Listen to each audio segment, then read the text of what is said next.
ನಮಸ್ಕಾರ ಸ್ನೇಹಿತರೆ, ಜ್ಞಾನಸುರಭಿ ಕನ್ನಡಕ್ಕೆ ಮತ್ತೊಮ್ಮೆ ನಿಮ್ಮೆಲ್ಲರಿಗೆ ಸ್ವಾಗತ. ನಾವು ಕಳೆದ ತರಗತಿಯಲ್ಲಿ 10ನೇ ತರಗತಿ ವಿಜ್ಞಾನ ವಿಷಯಕ್ಕೆ ಸಂಬಂಧಿಸಿದಂತೆ ಮಾದರಿ ಪ್ರಶ್ನೆ ಪತ್ರಿಕೆ 2ಕ್ಕೆ ಸಂಬಂಧಿಸಿದಂತೆ ಭೌತಶಾಸ್ತ್ರದ ಪ್ರಶ್ನೆ ಪತ್ರಿಕೆಗಳನ್ನು ವಿಶ್ಲೇಷಣೆಗೆ ಒಳಪಡಿಸಿದ್ವಿ. ಈ ತರಗತಿಯಲ್ಲಿ ನಾವು ರಾಸಾಯನಿಕ ವಿಜ್ಞಾನ ಮತ್ತು ಜೀವ ವಿಜ್ಞಾನಕ್ಕೆ ಸಂಬಂಧಿಸಿದ ಪ್ರಶ್ನೆಗಳನ್ನು ವಿಶ್ಲೇಷಣೆಗೆ ಒಳಪಡಿಸೋಣ ಸ್ನೇಹಿತರೆ. ಬನ್ನಿ, ಹಾಗಾದರೆ ಮೊದಲನೆಯ ಪ್ರಶ್ನೆ ಈ ರೀತಿಯಾಗಿದೆ ನೋಡ್ರಿ. ಪೆಂಟೆನಾಲ್ನಲ್ಲಿರುವ ಕ್ರಿಯಾ ಗುಂಪು ಅಂತ ಕೇಳಿದರೆ ನ್ಯಾಲ್ ಅನ್ನುವಂತಹ ಪ್ರತ್ಯಯ ಬಂದಿತ್ತಪ್ಪ ಅಂತಂದರೆ ಅದು ಆಲ್ಡಿಹೈಡ್ ಗುಂಪಿಗೆ ಸೇರಿರತಕ್ಕಂಥ ಕಾರ್ಬನ್ ಸಂಯುಕ್ತವಾಗಿರುತ್ತದೆ ಸ್ನೇಹಿತರೆ. ಹಾಗಾಗಿ ಆಯ್ಕೆ ಎ OH, ಆಯ್ಕೆ ಬಿ CHO, ಆಯ್ಕೆ ಸಿ COOH, ಆಯ್ಕೆ ಡಿ CO. ಇಲ್ಲಿ ಸರಿಯಾದ ಉತ್ತರ ಬಿ CHO. ಆಲ್ಡಿಹೈಡ್ ಕ್ರಿಯೆ ಗುಂಪಿನ ಸದಸ್ಯ CHO ಆಗಿರೋದ್ರಿಂದ ಸರಿಯಾದ ಉತ್ತರ ಬಿ ಆಗುತ್ತದೆ ಸ್ನೇಹಿತರೆ. ಒಂದು ವೇಳೆ ಪೆಂಟೆನಾಲ್ ಅಂತ ಕೇಳಿದ್ದರೆ ಸರಿಯಾದ ಉತ್ತರ ಎ OH ಆಗುತ್ತಿತ್ತು. ಒಂದು ವೇಳೆ ಪೆಂಟನೋಯಿಕ್ ಆಮ್ಲ ಎಂದು ಕೇಳಿದ್ದರೆ ಇದು ಆಕ್ಸಾರ್ಬಿಕ್ ಆಮ್ಲದ ಕ್ರಿಯೆ ಗುಂಪಾಗುತ್ತದೆ. ಸರಿಯಾದ ಉತ್ತರ COOH ಆಗುತ್ತಿತ್ತು. ಆದರೆ ಇಲ್ಲಿ ಪೆಂಟೆನ್ಯಾಲ್ ಎಂದು ಕೇಳಿರುವುದರಿಂದ ಇದು ಆಲ್ಡಿಹೈಡ್ ಕ್ರಿಯೆ ಗುಂಪನ್ನು ಹೊಂದಿರತಕ್ಕಂತಹ ಸಂಯುಕ್ತವಾಗಿದೆ. ಆದ್ದರಿಂದ ಸರಿಯಾದ ಉತ್ತರ ಬಿ CHO ಆಗಿರುತ್ತದೆ ಸ್ನೇಹಿತರೆ. ಪ್ರಶ್ನೆ ಸಂಖ್ಯೆ 2. ಸೂರ್ಯನ ಬೆಳಕಿಗೆ ತೆರೆದಿಟ್ಟ ಬೆಳ್ಳಿಯ ಕ್ಲೋರೈಡ್ ಬೂದು ಬಣ್ಣಕ್ಕೆ ತಿರುಗುತ್ತದೆ, ಏಕೆಂದರೆ ಬೆಳ್ಳಿಯ ಕ್ಲೋರೈಡ್ ವಿಭಜನೆಗೊಂಡು ಬೆಳ್ಳಿ ಉಂಟಾಗುತ್ತದೆ. ಆದ್ದರಿಂದ ಸರಿಯಾದ ಉತ್ತರ ಎ ಬೆಳ್ಳಿ ವಿಭಜನೆಗೊಂಡು ಬೆಳ್ಳಿ ಉಂಟಾಗುತ್ತದೆ. ಮೂರನೇ ಪ್ರಶ್ನೆ ಸಂಖ್ಯೆ 15. ಕಬ್ಬಿಣವನ್ನು ಕಠಿಣ ಮತ್ತು ಬಲಯುತವಾಗಿಸಲು ಆಯ್ಕೆ ಎ ಶುದ್ಧ ಕಬ್ಬಿಣಕ್ಕೆ ಕಾರ್ಬನ್ನನ್ನು ಸೇರಿಸಲಾಗುತ್ತದೆ, ಬಿ ಶುದ್ಧ ಕಬ್ಬಿಣಕ್ಕೆ ಸತುವನ್ನು ಸೇರಿಸಲಾಗುತ್ತದೆ, ಸಿ ಇತರೆ ಲೋಹಗಳೊಂದಿಗೆ ಸಂಯೋಜಿಸಲಾಗುತ್ತದೆ, ಡಿ ಆ್ಯನೋಡೀಕರಣ ಮಾಡಲಾಗುತ್ತದೆ. ಇಲ್ಲಿ ಸರಿಯಾದ ಉತ್ತರ ಸ್ನೇಹಿತರೆ ಶುದ್ಧ ಕಬ್ಬಿಣ ತುಂಬ ಮೃದುವಾಗಿರುತ್ತದೆ, ಅದನ್ನು ಗಟ್ಟಿಯಾಗಿಸಲು ಕಾರ್ಬನ್ ಅನ್ನು ಸೇರಿಸಲಾಗುತ್ತದೆ. ಸರಿಯಾದ ಉತ್ತರ ಎ ಶುದ್ಧ ಕಬ್ಬಿಣಕ್ಕೆ ಕಾರ್ಬನ್ನನ್ನು ಸೇರಿಸಲಾಗುತ್ತದೆ. 1 ಅಂಕದ ಪ್ರಶ್ನೆ ಸಂಖ್ಯೆ 16.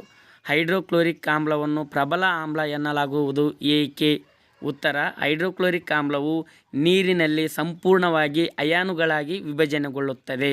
ಹೈಡ್ರೋಕ್ಲೋರಿಕ್ ಆಮ್ಲವು ನೀರಿನಲ್ಲಿ ಹೆಚ್ಚು H+ ಅಥವಾ ಹೈಡ್ರೋನಿಯಂ ಅಯಾನುಗಳನ್ನು ಉಂಟು ಮಾಡುತ್ತದೆ. ಆದ್ದರಿಂದ ಹೈಡ್ರೋಕ್ಲೋರಿಕ್ ಆಮ್ಲವನ್ನು ಪ್ರಬಲ ಆಮ್ಲ ಎಂದು ಕರೆಯುತ್ತಾರೆ. ಪ್ರಶ್ನೆ ಸಂಖ್ಯೆ 17. ಲೋಹೋದ್ಧರಣದಲ್ಲಿ ಉರಿಯುವಿಕೆ ಎಂದರೇನು? ಉತ್ತರ ಅಧಿಕ ಪ್ರಮಾಣದ ಗಾಳಿ ಹಾಗೂ ಹೆಚ್ಚಿನ ಉಷ್ಣತೆಯಲ್ಲಿ ಸಲ್ಫೈಡ್ ಅದಿರುಗಳನ್ನು ಆಕ್ಸೈಡ್ ಆಗಿ ಪರಿವರ್ತಿಸುವ ಕ್ರಿಯೆಯನ್ನು ಉರಿಯುವಿಕೆ ಎನ್ನುವರು. ಪ್ರಶ್ನೆ ಸಂಖ್ಯೆ 18. ಕಾರ್ಬನ್ ಸಂಯುಕ್ತಗಳ ಒಂದು ಗುಂಪಿನ ಮೊದಲನೇ ಸದಸ್ಯ CH3Cl ಆಗಿದೆ. ಈ ಗುಂಪಿನ ಮೂರನೇ ಸದಸ್ಯ ಸಂಯುಕ್ತದ ಅಣುಸೂತ್ರ ಮತ್ತು ಹೆಸರನ್ನು ಬರೆಯಿರಿ. CH3Cl ಅಂದರೆ ಕ್ಲೋರೋಮೀಥೇನ್ ಎಂದರ್ಥ ಸ್ನೇಹಿತರೆ. ಕ್ಲೋರೋಮೀಥೇನ್. ಇದರ ಮೂರನೇ ಸದಸ್ಯ ಕ್ಲೋರೋಪ್ರೋಪೇನ್ ಆಗಬೇಕು ಸ್ನೇಹಿತರೆ. ಕ್ಲೋರೋಪ್ರೋಪೇನ್ ಉತ್ತರ ನೋಡ್ರಿ.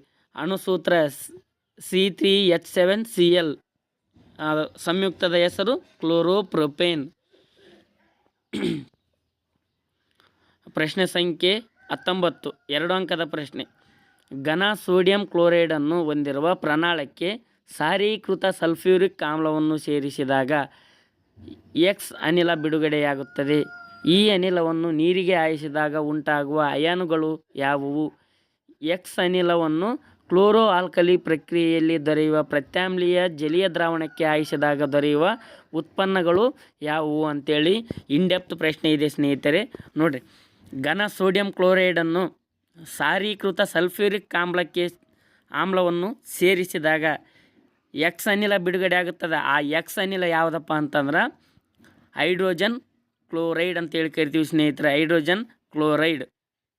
ಈ ಹೈಡ್ರೋಜನ್ ಕ್ಲೋರೈಡ್ ಅನಿಲವನ್ನು ನೀರಿಗೆ ಹಾಯಿಸಿದಾಗ ಹೈಡ್ರೋಜನ್ ಅಯಾನುಗಳು ಸಪ್ರೇಟ್ ಆಗುತ್ತದೆ.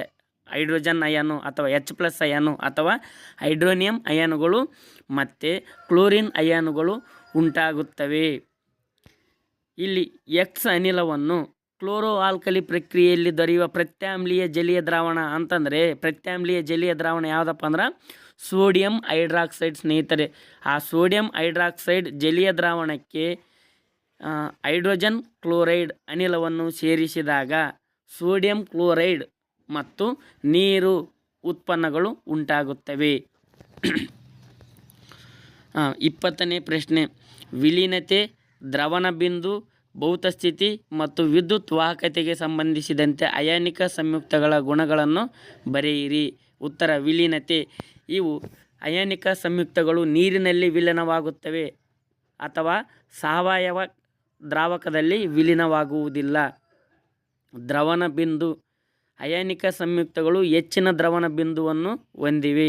ಭೌತ ಸ್ಥಿತಿ, ಅಯಾನಿಕ ಸಂಯುಕ್ತಗಳು ಘನಸ್ಥಿತಿಯಲ್ಲಿರುತ್ತವೆ ಅಥವಾ ಸ್ಫಟಿಕ ರೂಪದಲ್ಲಿರುತ್ತವೆ. ವಿದ್ಯುತ್ ವಾಹಕತೆ, ಅಯಾನಿಕ ಸಂಯುಕ್ತಗಳು ಘನಸ್ಥಿತಿಯಲ್ಲಿ ದುರ್ಬಲ ವಾಹಕಗಳು ಆದರೆ ಜಲೀಯ ದ್ರಾವಣದಲ್ಲಿ ಉತ್ತಮ ವಾಹಕಗಳಾಗಿವೆ. ಈ ಒಂದು 20ನೇ ಪ್ರಶ್ನೆಗೆ ಅಥವಾ ಅನ್ನುವಂಥ ಬೇರೆ ಪ್ರಶ್ನೆ ಇದೆ ನೋಡ್ರಿ. ಕಾರಣ ಕೊಡಿ. ಒಂದು, ಮೆಗ್ನೀಷಿಯಂ ಲೋಹವು ತಾಮ್ರದ ಸಲ್ಫೇಟ್ ದ್ರಾವಣದಲ್ಲಿನ ತಾಮ್ರವನ್ನು ಸ್ಥಾನಪಲ್ಲಟಗೊಳಿಸುತ್ತದೆ. 2, ಸೋಡಿಯಂ ಲೋಹವನ್ನು ಸೀಮೆ ಎಣ್ಣೆಯಲ್ಲಿ ಸಂಗ್ರಹಿಸಿಡುತ್ತಾರೆ. ಇಲ್ಲಿ ಉತ್ತರ, ಸೋಡಿಯಂ ಲೋಹವು ತಾಮ್ರಕ್ಕಿಂತ ಹೆಚ್ಚು ಕ್ರಿಯಾಶೀಲವಾಗಿರುವುದರಿಂದ ತಾಮ್ರವನ್ನು ಅದರ ದ್ರಾವಣದಲ್ಲಿ ಸಂಯುಕ್ತದಿಂದ ಸ್ಥಾನಪಲ್ಲಟಗೊಳಿಸುತ್ತದೆ.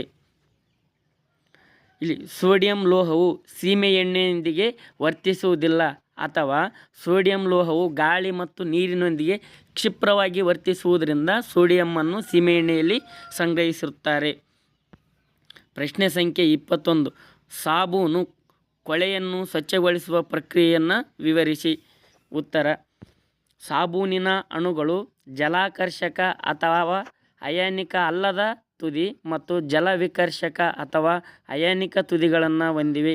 ಸಾಬೂನಿನ ಅಯಾನಿಕ ತುದಿ ನೀರಿನೊಂದಿಗೆ ವರ್ತಿಸಿದರೆ ಕಾರ್ಬನ್ ಸರಪಳಿಯು ಎಣ್ಣೆಯೊಂದಿಗೆ ವರ್ತಿಸುತ್ತದೆ. ಹೀಗೆ ಸಾಬೂನಿನ ಅಣುಗಳು ಮಿಸೈಲ್ಗಳೆಂಬ ರಚನೆಗಳನ್ನು ಉಂಟುಮಾಡುತ್ತವೆ. ಸಾಬೂನಿನ ಅಣುಗಳ ಹೈಡ್ರೋಕಾರ್ಬನ್ ತುದಿಯು ಎಣ್ಣೆಯ ಹನಿಯ ಕಡೆಗೆ ಇರುತ್ತದೆ ಹಾಗೂ ಅಯಾನಿಕ ತುದಿಯು ಹೊರಮುಖವಾಗಿರುತ್ತದೆ. ಇದು ನೀರಿನಲ್ಲಿ ಎಮಲ್ಷನ್ ಅನ್ನು ಉಂಟುಮಾಡುತ್ತದೆ. ಹೀಗೆ ಸಾಬೂನಿನ ಮಿಸೈಲ್ ನೀರಿನಲ್ಲಿ ಕೊಳೆಯನ್ನು ಕಿತ್ತು ತೆಗೆಯಲು ಸಹಾಯ ಮಾಡುತ್ತದೆ. 21ನೇ ಪ್ರಶ್ನೆಗೆ ಅಥವಾ ಅನ್ನುವಂಥ ಪ್ರಶ್ನೆ ಐತಿ.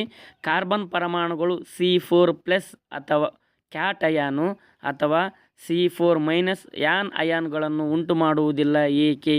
ಉತ್ತರ, ಕಾರ್ಬನ್ 4 ಎಲೆಕ್ಟ್ರಾನ್ ಕಳೆದುಕೊಳ್ಳುವಂತಾಗಬೇಕಾದರೆ ಇವುಗಳನ್ನು ಹೊರತೆಗೆಯಲು ಹೆಚ್ಚು ಶಕ್ತಿ ಬೇಕಾಗುತ್ತದೆ. ಆದ್ದರಿಂದ ಕಾರ್ಬನ್ ಪರಮಾಣುವು C4+ ಕ್ಯಾಟ್ ಅಯಾನನ್ನು ಉಂಟು ಮಾಡುವುದಿಲ್ಲ. ಕಾರ್ಬನ್ 4 ಎಲೆಕ್ಟ್ರಾನ್ಗಳನ್ನು ಪಡೆದುಕೊಳ್ಳುವಂತಾದರೆ ಬೀಜ ಕೇಂದ್ರದಲ್ಲಿರುವ 6 ಪ್ರೋಟಾನ್ಗಳಿಗೆ ಹೆಚ್ಚುವರಿ ಇಲೆಕ್ಟ್ರಾನ್ಗಳನ್ನು ಹಿಡಿದಿಟ್ಟುಕೊಳ್ಳುವುದು ಕಷ್ಟ. ಆದ್ದರಿಂದ ಕಾರ್ಬನ್ ಪರಮಾಣುವು 4 ಕ್ಯಾಟ್ ಅಯಾನನ್ನು ಉಂಟು ಮಾಡುವುದಿಲ್ಲ. 3 ಅಂಕದ ಪ್ರಶ್ನೆ ಸಂಖ್ಯೆ 22, ಕೆಳಗಿನ ಸಮೀಕರಣಗಳನ್ನು ಸರಿದೂಗಿಸಿ. Mg+N2 Mg3N2 NaOH H2SO4 Na2SO4 H2O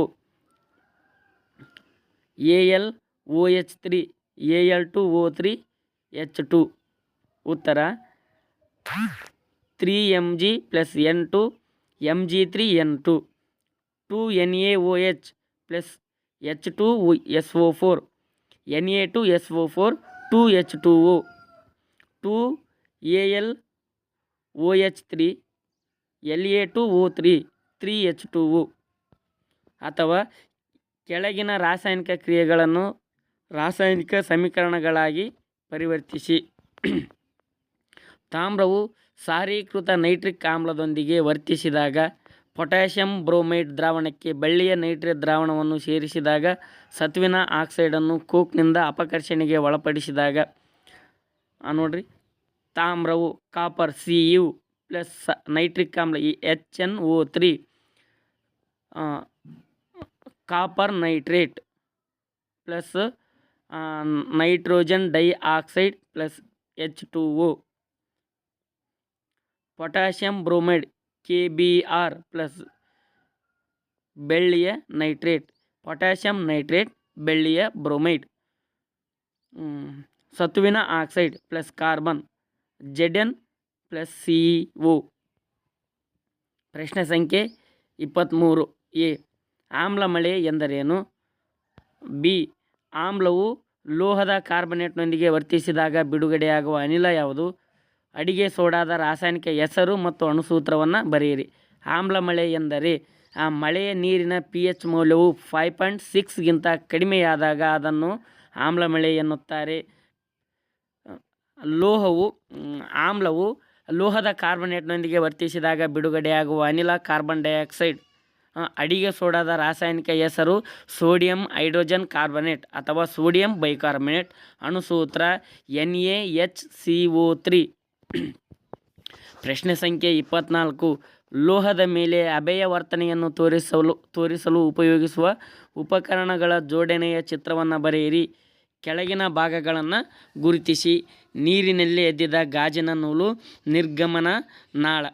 ನೋಡಿ ಸ್ನೇಹಿತರೆ, ಚಿತ್ರ ಈ ರೀತಿಯಾಗಿದೆ.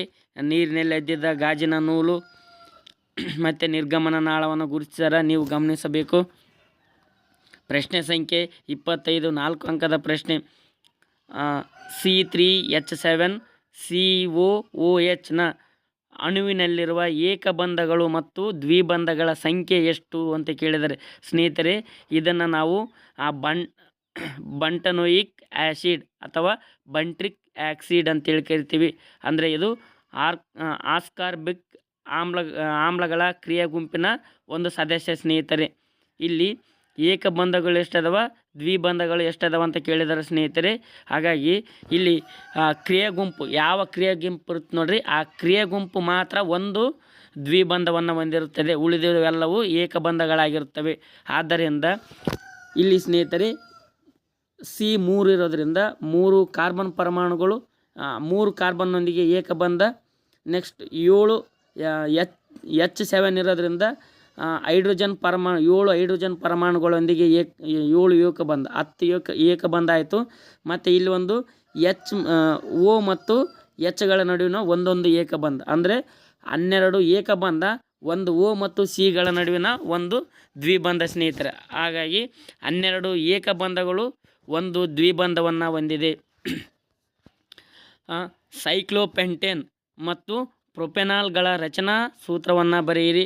ಸ್ನೇಹಿತರೆ ನೀವು ಗಮನಿಸಬಹುದು, ಸೈಕ್ಲೋಪೆಂಟೇನ್ ಮತ್ತು ಪ್ರೊಪೆನಾಲ್ಗಳ ರಚನಾ ವಿನ್ಯಾಸ. ಸಿ ನೋಡ್ರಿ, ಕಾರ್ಬನ್ ನಡುವೆ ದ್ವಿಬಂಧವನ್ನು ಹೊಂದಿರುವ ಸಂಯುಕ್ತವನ್ನು ಏಕಬಂಧಗಳನ್ನೇ ಹೊಂದಿರುವ ಸಂಯುಕ್ತವನ್ನಾಗಿ ಪರಿವರ್ತಿಸುವ ಕ್ರಿಯೆಯಲ್ಲಿ ಬಳಸುವ ರಾಸಾಯನಿಕ ಬದಲಾವಣೆಗೆ ಒಳಪಡದ ವಸ್ತುವನ್ನು ಹೆಸರಿಸಿ. ಈ ಕ್ರಿಯೆಗೆ ಒಂದು ಉದಾಹರಣೆಯನ್ನು ಸಮೀಕರಣದ ರೂಪದಲ್ಲಿ ಬರೆಯಿರಿ. ಸ್ನೇಹಿತರೆ, ಇದು ಸಂಕಲನ ಕ್ರಿಯೆಯನ್ನು ಹೊಂದಿರುವಂಥ ಕ್ರಿಯೆ ಮೇಲೆ ಪ್ರಶ್ನೆಯನ್ನು ಕೇಳಿದ್ದಾರೆ.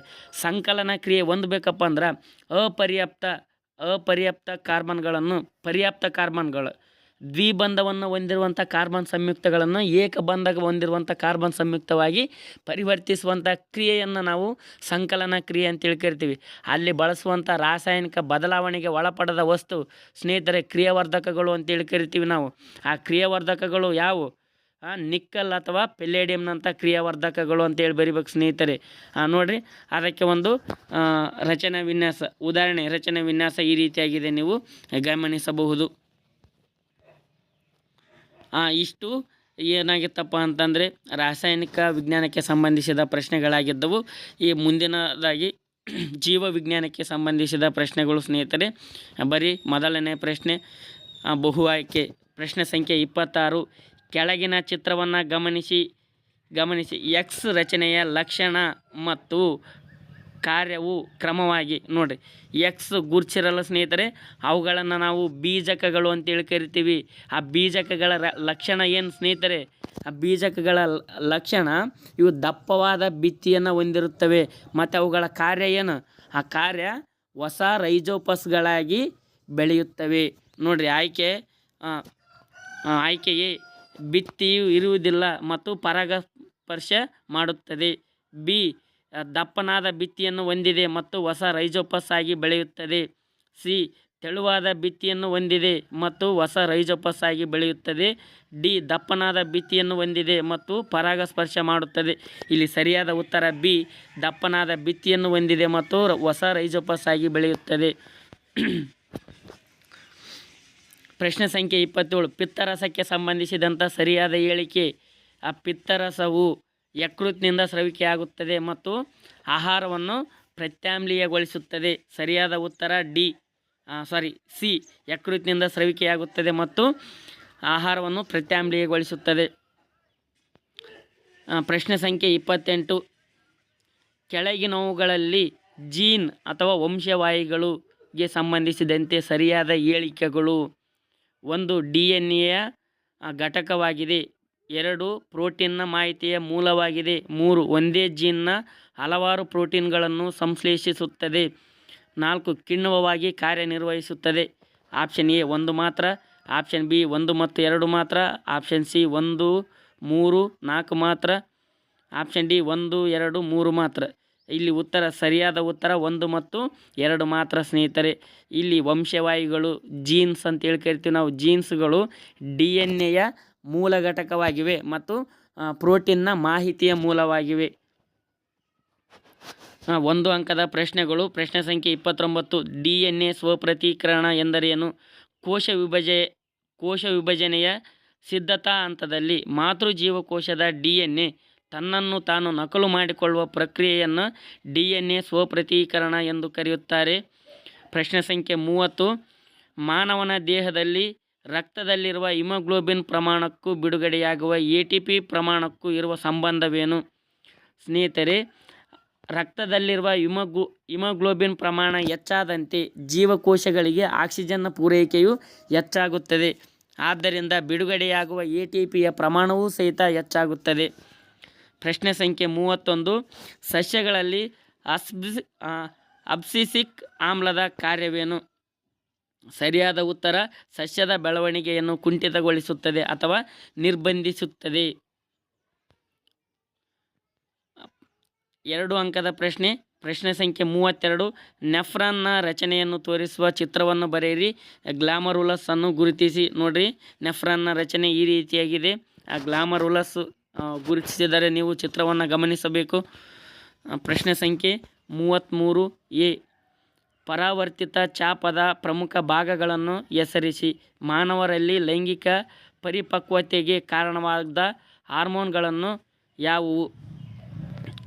ಉತ್ತರ ಎ ಪರಾವರ್ತಿತ ಚಾಪದ ಭಾಗಗಳು ಗ್ರಾಹಕ ಕೋಶ, ಜ್ಞಾನವಾಹಿ ನರಕೋಶ, ಸಂಪರ್ಕ ಕಲ್ಪಿಸುವ ನರಕೋಶ, ಕ್ರಿಯಾವಾಹಿ ನರಕೋಶ ಮತ್ತು ಕಾರ್ಯನಿರ್ವಾಹಕ ನರಕೋಶ. ಬಿ ಮಾನವರಲ್ಲಿ ಲೈಂಗಿಕ ಪರಿಪಕ್ವತೆಗೆ ಕಾರಣವಾಗುವ ಹಾರ್ಮೋನುಗಳು. ಪುರುಷರಲ್ಲಿ ಟೆಸ್ಟೋಸ್ಟಿರಾನ್, ಸ್ತ್ರೀಯರಲ್ಲಿ ಈಸ್ಟ್ರೋಜನ್.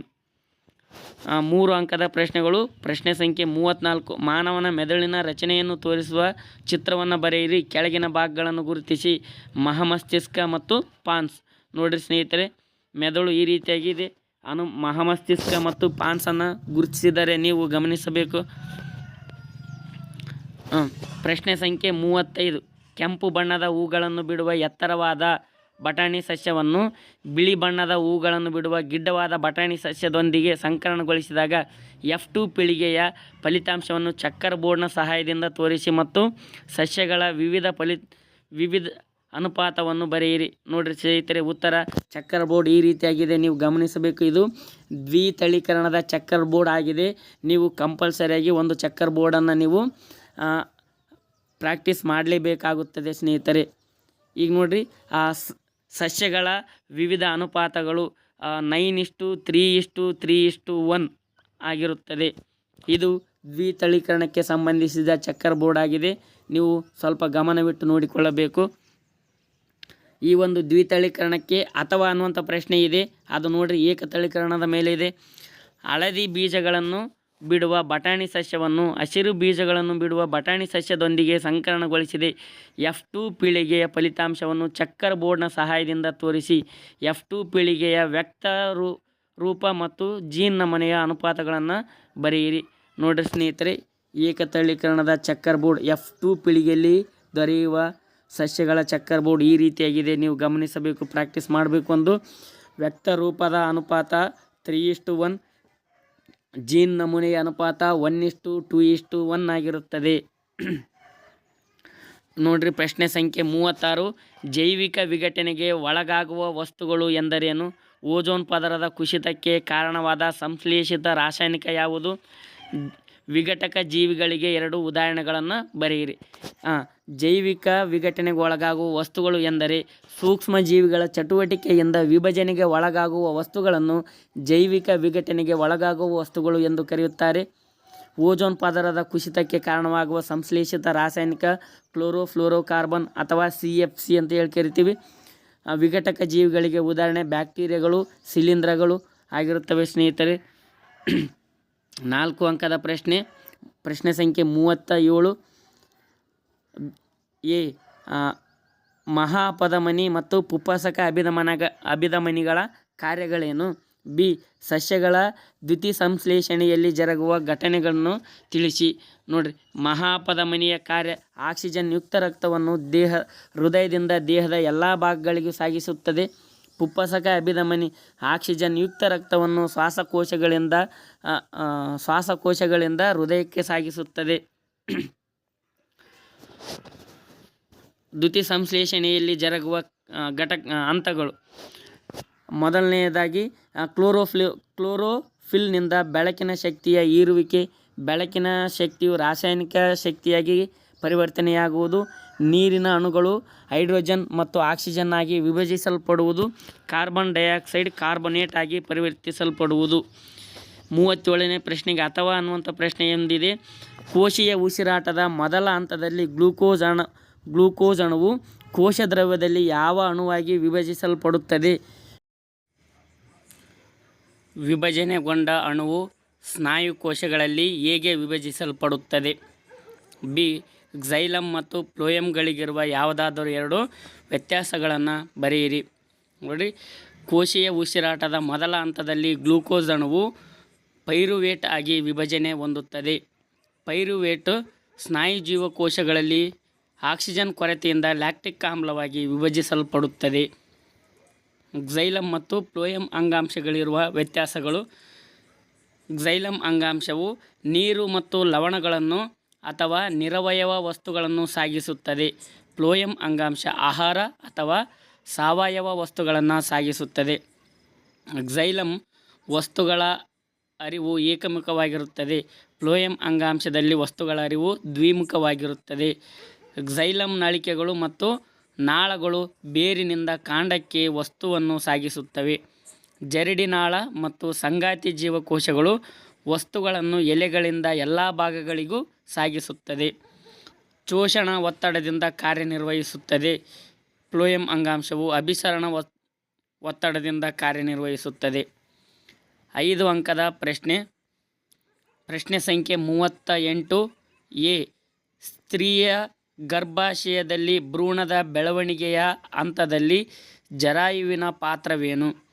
ಬಿ ಪುರುಷರಲ್ಲಿ ವೃಷಣಗಳು ಕಿಬ್ಬೊಟ್ಟೆಯ ಹೊರಗೆ ಇರುತ್ತವೆ ಏಕೆ? ಸಿ ಲೈಂಗಿಕ ಸಂತಾನೋತ್ಪತ್ತಿಯಲ್ಲಿ ವರ್ಣತಂತುಗಳ ಸಂಖ್ಯೆಯು ಹೇಗೆ ಮರುಹೊಂದಾಣಿಕೆಯಾಗುತ್ತದೆ? ವಿವರಿಸಿ. ಉತ್ತರ, ಜರಾಯುವಿನ ಪಾತ್ರ ತಾಯಿಯಿಂದ ಭ್ರೂಣಕ್ಕೆ ಪೋಷಕಾಂಶಗಳನ್ನು ಸಾಗಿಸುತ್ತದೆ. ಭ್ರೂಣದಿಂದ ತಾಯಿಗೆ ತ್ಯಾಜ್ಯವನ್ನು ಸಾಗಿಸುತ್ತದೆ. ವೀರ್ಯಾಣುಗಳ ಉತ್ಪಾದನೆಗೆ ದೇಹದ ಉಷ್ಣತೆಗಿಂತ ಕಡಿಮೆ ಉಷ್ಣತೆಯ ಅಗತ್ಯವಿದೆ. ಆದ್ದರಿಂದ ವೃಷಣಗಳು ಕಿಬ್ಬೊಟ್ಟೆಯ ಹೊರಗೆ ಇರುತ್ತವೆ. ಸಿ ಲೈಂಗಿಕ ಕೋಶಗಳಲ್ಲಿ ಮಿಯಾಸಿಸ್ ಕೋಶ ವಿಭಜನೆಯಿಂದ ಮೂಲ ವರ್ಣತಂತುಗಳ ಸಂಖ್ಯೆಯು ಅರ್ಧದಷ್ಟಾಗುತ್ತದೆ. ಲೈಂಗಿಕ ಸಂತಾನೋತ್ಪತ್ತಿಯಲ್ಲಿ ಗಂಡು ಮತ್ತು ಹೆಣ್ಣು ಲಿಂಗಾಣುಗಳ ಸಂಯೋಗವಾದಾಗ ವರ್ಣತಂತುಗಳ ಸಂಖ್ಯೆಯು ಮೂಲದಲ್ಲಿದ್ದಷ್ಟೇ ಮರುಸ್ಥಾಪಿತವಾಗುತ್ತದೆ. ಈ 38ನೇ ಪ್ರಶ್ನೆಗೆ ಅಥವಾ ಅನ್ನುವಂಥ ಒಂದು ಪ್ರಶ್ನೆ ಇದೆ. 38A ಹೈಡ್ರಾ ಮತ್ತು ಪ್ಲೆನೇರಿಯಾಗಳಲ್ಲಿ ಸಂತಾನೋತ್ಪತ್ತಿ ಪ್ರಕ್ರಿಯೆಗಳು ಹೇಗೆ ಭಿನ್ನವಾಗಿವೆ? ನಿಷೇಚನದ ನಂತರ ಹೂವಿನಲ್ಲಾಗುವ ಬದಲಾವಣೆಗಳೇನು? ಬೀಜವೊಂದು ಭವಿಷ್ಯದ ಸಸ್ಯವಾಗಿ ಹೇಗೆ ಬೆಳೆಯುತ್ತದೆ? ನೋಡಿರಿ, ಹೈಡ್ರಾ ಮತ್ತು ಪ್ಲೆನೇರಿಯಾಗಳ ವ್ಯತ್ಯಾಸ. ಹೈಡ್ರಾದಲ್ಲಿ ಮಗ್ಗುವಿಕೆಯಿಂದ ಸಂತಾನೋತ್ಪತ್ತಿ ಆಗುತ್ತದೆ. ಪ್ಲೆನೇರಿಯಾದಲ್ಲಿ ಪುನರುತ್ಪಾದನೆಯ ಸಂತಾನೋತ್ಪತ್ತಿ ನಡೆಯುತ್ತದೆ. ಹೈಡ್ರಾವು ನಿರ್ದಿಷ್ಟ ಭಾಗದಲ್ಲಿ ಪುನರಾವರ್ತಿತ ಕೋಶ ವಿಭಜನೆಯಿಂದ ಬಾಹ್ಯ ಮಗ್ಗಿನ ಬೆಳವಣಿಗೆಯಾಗುತ್ತದೆ. ಪ್ಲೆನೇರಿಯಾ ಇದನ್ನು ಎಷ್ಟು ಬೇಕಾದರೂ ತುಂಡು ಮಾಡಬಹುದು ಮತ್ತು ಪ್ರತಿಯೊಂದು ತುಂಡು ಸಂಪೂರ್ಣವಾಗಿ ಜೀವಿಯಾಗಿ ಬೆಳೆಯುತ್ತದೆ. ನಿಷೇಚನದ ನಂತರ ಹೂವಿನಲ್ಲಾಗುವ ಬದಲಾವಣೆಗಳು.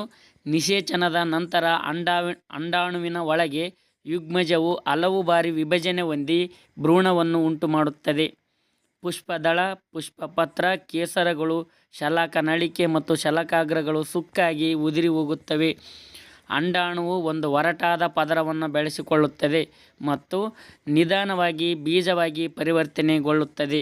ಅಂಡಾಶಯವು ಕ್ಷಿಪ್ರವಾಗಿ ಬೆಳೆದು ಮಾಗಿ ಹಣ್ಣಾಗುತ್ತದೆ. ಬೀಜವು ಭ್ರೂಣವನ್ನು ಹೊಂದಿದ್ದು ಸೂಕ್ತ ಪರಿಸ್ಥಿತಿಗಳಲ್ಲಿ ಅದು ಮೊಳಕೆ ಒಡೆಯುತ್ತದೆ. ಪ್ರಥಮ ಬೇರು ಭವಿಷ್ಯದ ಬೇರಾಗಿ ಬೆಳವಣಿಗೆ ಹೊಂದುತ್ತದೆ. ಪ್ರಥಮ ಕಾಂಡವು ಕಾಂಡವಾಗಿ ಬೆಳವಣಿಗೆ ಹೊಂದುತ್ತದೆ. ದ್ಯುತಿಸಂಶ್ಲೇಷಣೆ ಕ್ರಿಯೆ ಆರಂಭವಾಗುವವರೆಗೆ ಬೀಜದಳದಲ್ಲಿ ಸಂಗ್ರಹವಾದ ಆಹಾರವು ಬೆಳವಣಿಗೆಗಾಗಿ ಬಳಕೆಯಾಗುತ್ತದೆ. ಇಷ್ಟು ಸ್ನೇಹಿತರೆ ಮಾಡೆಲ್ ಕ್ವಶನ್ ಪೇಪರ್ 2ಕ್ಕೆ ಸಂಬಂಧಿಸಿದ ವಿಶ್ಲೇಷಣೆಯಾಗಿತ್ತು. ಮುಂದಿನ ತರಗತಿಯಲ್ಲಿ ನಾವು ಮಾದರಿ ಪರೀಕ್ಷೆ 3ಕ್ಕೆ ಸಂಬಂಧಿಸಿದ ಪ್ರಶ್ನೆ ಪತ್ರಿಕೆಯನ್ನು ವಿಶ್ಲೇಷಣೆಗೆ ಒಳಪಡಿಸೋಣ ಸ್ನೇಹಿತರೆ.